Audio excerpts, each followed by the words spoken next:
We're back with Mr. Napolitano. I want to discuss lie number 14. Your boys are not going to be sent into any foreign wars, where you basically describe how the Constitution has been so flouted.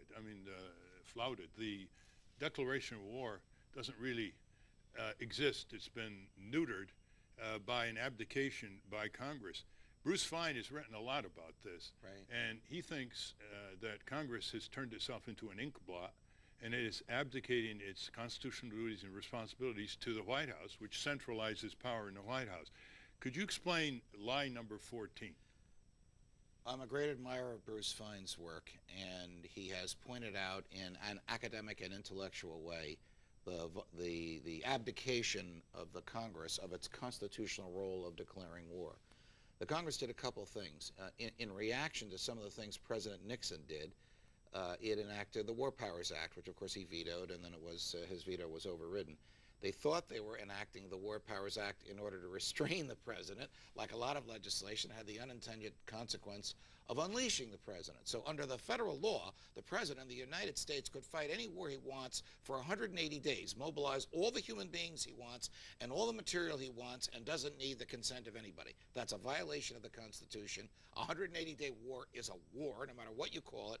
The Constitution says only the president can declare war. After 9/11, President Bush did not ask for a declaration of war. He asked for something amorphous called the authorization to use military force, known by its initials, AUMF. And the authorization to use military force basically said to President Bush and his successors, go after anybody you want in the war on terror, use any means at your disposal. Well, that's an open-ended war. There's nobody to surrender. There's no target identified. Listen, I believe that FDR maneuvered the Japanese into attacking and killing innocent American sailors and soldiers on December 7th, 1941. But as a result of that, he got a declaration of war against 3 countries. And when those countries surrendered, he lost his war-making powers. President Bush never lost the powers given him by the Congress under the AUMF. President Obama inherited them, and as long as that monstrosity is on the books, every one of their successors will have this absolute power to wage any war they want, anywhere they want. That's not what the framers intended. That's not what the Constitution says. And you'll apply that to the Vietnam War and Korean War and the Spanish-American War. I will certainly do that. The Vietnam War was particularly egregious, as we know. And I was on the Princeton campus when you came to the campus to speak against the Vietnam War, and I was wearing a T-shirt that said "Bomb Hanoi," and I still came up and shook hands with you because my views were different at the time. But we now know that Lyndon Johnson and his staff, and perhaps some of the military folks around him, lied about, made up the Gulf of Tonkin incident in order to get not a declaration of war, but a similar Gulf of Tonkin resolution. Go ahead, Mr. President, destroy North Vietnam, because they tried to bomb a ship, which we would later learn throughout history wasn't even there when it was supposedly bombed. And Korea, which is considered a UN-approved police action. Was that enough? No, that was not enough, because the Constitution means what it says, Ralph. And when presidents, even with popular support, even in times of emergency, think that they can twist and torture and maneuver their way around the Constitution, that begins a slippery slope, and it is a precedent for other presidents to do the same thing. The most powerful weapon that the president has, after the power to prosecute somebody, is the power to wage war. The courts will interfere with a prosecution.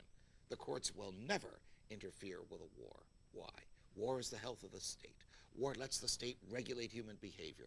War lets people surrender their liberties because they think they'll be kept safe. War lets the government raise taxes. And when the war is over, do the taxes go down? Do the liberties come back? Rarely, if ever. Spanish-American War.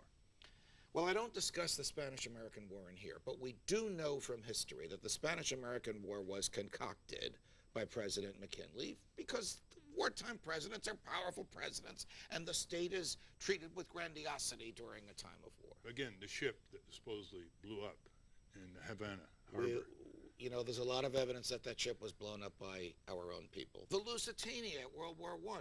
Woodrow Wilson would not let warnings go out to Americans, don't go on that ship because it's going to go through waters where there are German U-boats. The British begged him not to let Americans get on that ship. He turned a deaf ear because he wanted us in the war. We fought that war for 14 months, and there were 100,000 dead Americans. You made a strong point of after every war, power is centralized, especially into the White House. Civil liberties are compromised.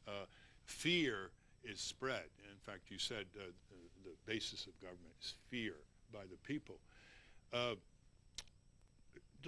So it isn't like we're idiosyncratic here in the United States. My reading of history is all societies and all governments lie to themselves. Yes. That's the way they have cohesion. That's the way they can mobilize and control people. That's the way they can live with their misdeeds, okay? So it's hard to find a single government in the world that hasn't got a rationalization for the violence it inflicts on other people. Well, think about it.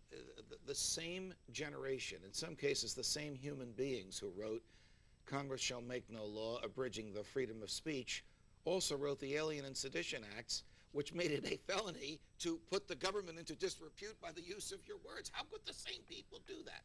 There's a lust, we all have a lot of lusts, called libido dominandi, the lust to dominate.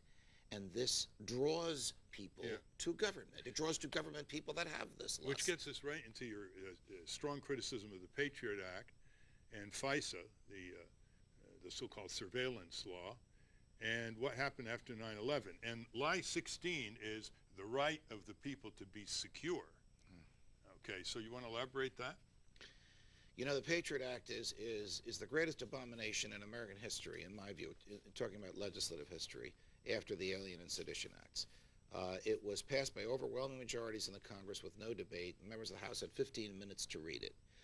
I don't know if you've read it. I've read it 3 times. It takes about 20 hours to read. It's 300 some pages. Yeah, and it basically amends so many other statutes. You have to have the other statutes in front of you. Yeah, of course. It's impossible to And read. I'm just add to be fair to you. It's the right of the people to be secure in their persons, houses, papers, and effects shall not be violated. That's lie 16. That's directly out of the Fourth Amendment. Why is there a Fourth Amendment? Because the King of England and the Parliament authorized British soldiers to write their own search warrants and enter our homes ostensibly looking for stamps, because you had to comply with the Stamp Act, which meant buy a stamp with the King's image on it and put it on every piece of paper in your house. Of course, while there, they would help themselves to wealth and alcohol and food and even the house itself. The Fourth Amendment was written to prevent that. And it says clearly, if the government wants to cross your threshold, it can only do so with a search warrant issued by a judge on probable cause. The Patriot Act allows federal agents to write their own search warrants and makes it a felony for the recipient of the search warrant to tell anyone, a spouse in the home, a priest in the confessional, a lawyer in the lawyer's office, a librarian, we can tell that story, even a federal judge in a courtroom. You can't answer truthfully under oath if you've received one of these self-written search warrants without, on its face, violating the Patriot Act. So this violates the Fourth Amendment, violates the First Amendment, was passed with no debate, overwhelmingly approved and signed with glee by a president who took an oath to uphold the Constitution. In reality, he assaulted it. Panic in the Congress. Correct. And President Obama has done the same thing, and again without fanfare and without notice from our friends in the media. Most Americans don't even know that in 2009, after he had been in office for 6 months, he signed an extension of the Patriot Act with no debate, with no warnings. There are libertarians who vote against it. There are civil liberties people who vote against it. There are conservatives and liberals who vote against it, but people are afraid to oppose it because they accept this myth. If you